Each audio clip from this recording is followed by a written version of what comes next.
Hello, everyone. It's Weezy here, and welcome to my corner of the internet. Today, we're diving into another episode of our mind blowing journey exposing the Daily Mirror's phone hacking secrets, which are all tied up with the upcoming Daily Mail hacking case. Do you guys remember the news that came out about Murdoch's news group newspapers reaching a six-figure settlement with former Liberal Democrat MP Chris Huhne in December 2023?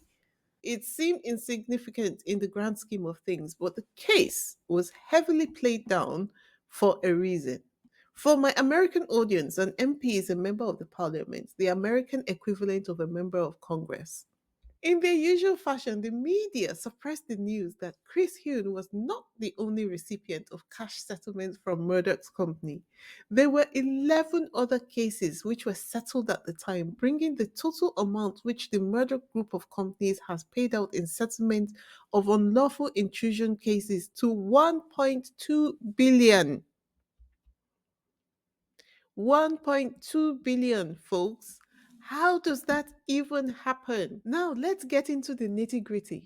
We're about to unravel the Byline Times article, which spilled the beans on how Murdoch's company allegedly seized control of the UK government using phone hacking. The juicy details of the Murdoch Group coup were scooped from the excerpts of the Media Confidential podcast, hosted by none other than Alan Rushbridger, the former editor of the Guardian newspaper. He was the Guardian editor during the explosive 2011 phone hacking scandal that saw the news of the world being shut down. Alan had Nick Davis, the reporter who first broke the phone hacking story at News Group newspapers, on the podcast. Nick spilled the beans on the major settlement with Chris Huhne and dropped two strong bombshells. He said the court documents from the case revealed A. Murdoch's people kept hacking voicemails even after the news of the world shut down. Surprise, surprise. This is what the Leveson 2 inquiry was supposed to take care of, right?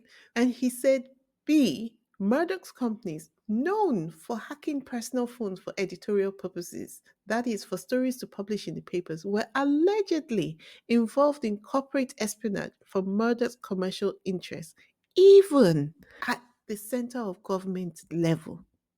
I'm telling you guys, it was the wild, wild west out here.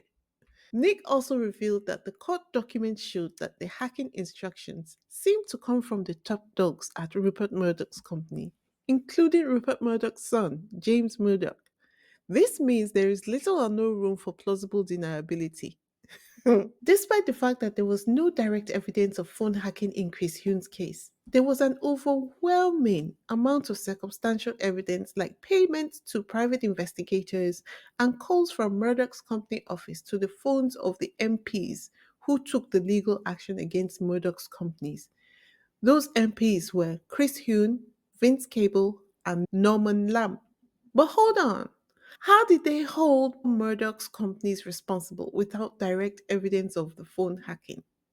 After all, that's exactly what Piers Morgan has been saying.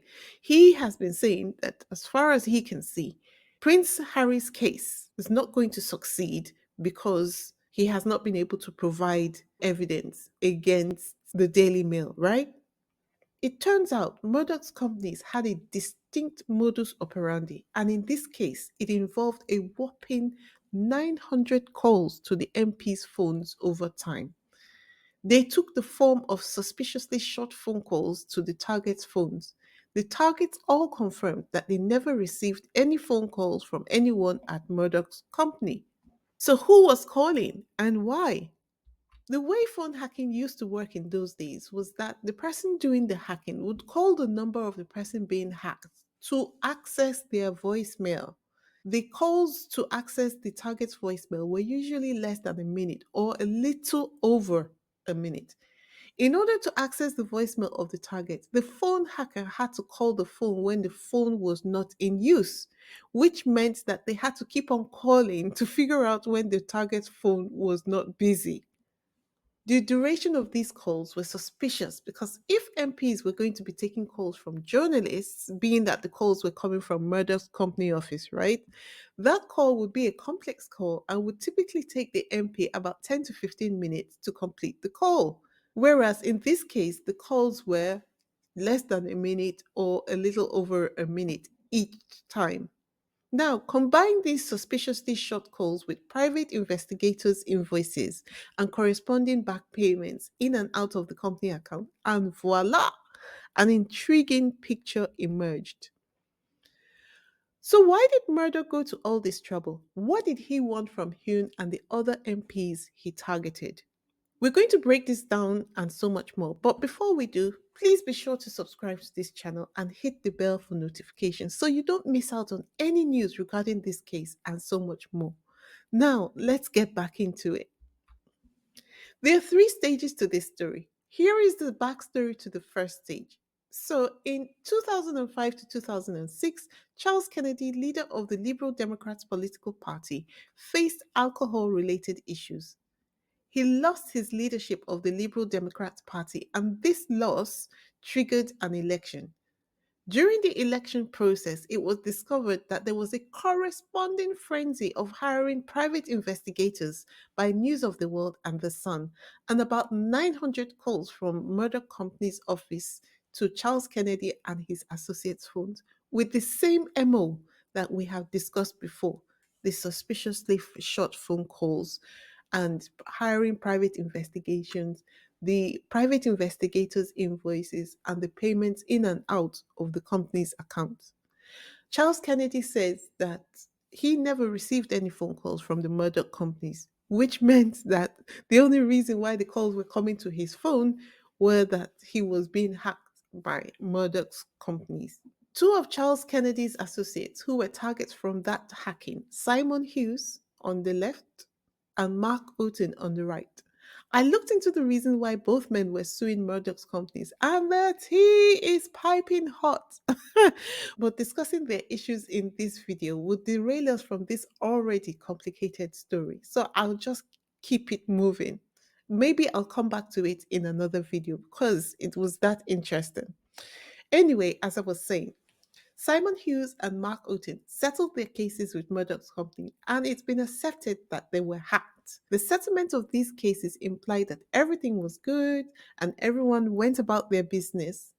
Now, this was the first stage, and also known as the Charles Kennedy story and the election phone hacking. Okay, everything seemed to settle down until Clive Goodman, the News of the World royal correspondent, got busted by the police in August 2006, 7 months after the election hacking. Now, what on earth happened with Clive Goodman that threw everything into chaos? We need to take a little detour into the Clive Goodman story to understand why Clive Goodman's police bust caused such problems for Murdoch. Ready? Okay, good. Now, Goodman was the scoop king at News of the World.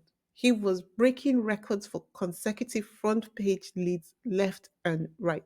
But his quest for inside information took a dark turn, hacking private phone messages, landing him a 4 month jail sentence.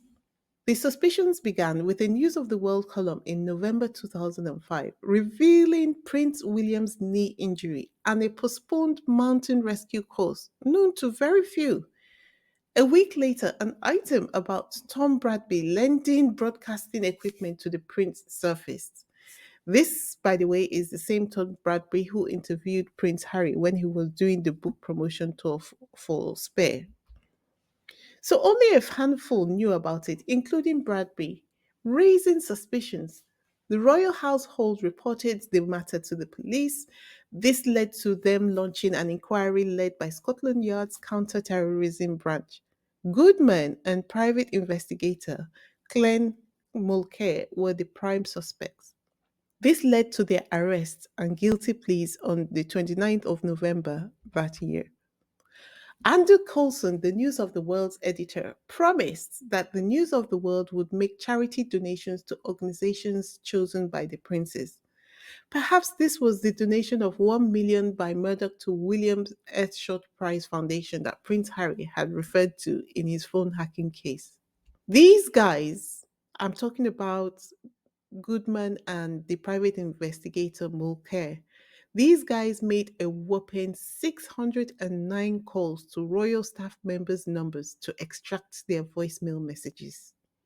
Goodman made 487 calls, Mulcair made 122. The News of the World paid Mulcair over £100,000 annually for his service. Records of this payment file included references to Harry and Chelsea, Ring a Bell, and Wills. That's kind of how Harry's case comes into this one. At the hearing, the News of the World promised to clean up their act and ensure that they stopped phone hacking practices in the company. Now, this would be the second major case of phone hacking which had come out about the News of the World into the public space after the Charles Kennedy and election phone hacking scandal. And this is the second stage of the backstory to the Chris Huhne case. Guys, you would think that any sane businessman would stop whatever he was doing, which was causing such problems in his business, right? Mhm. No. The hacking was worse than we thought. Now, you might be wondering at this point, this is all nice to know, but how does this connect to Chris Huhne? And why does Prince Harry accuse the government of being the worst it has ever been?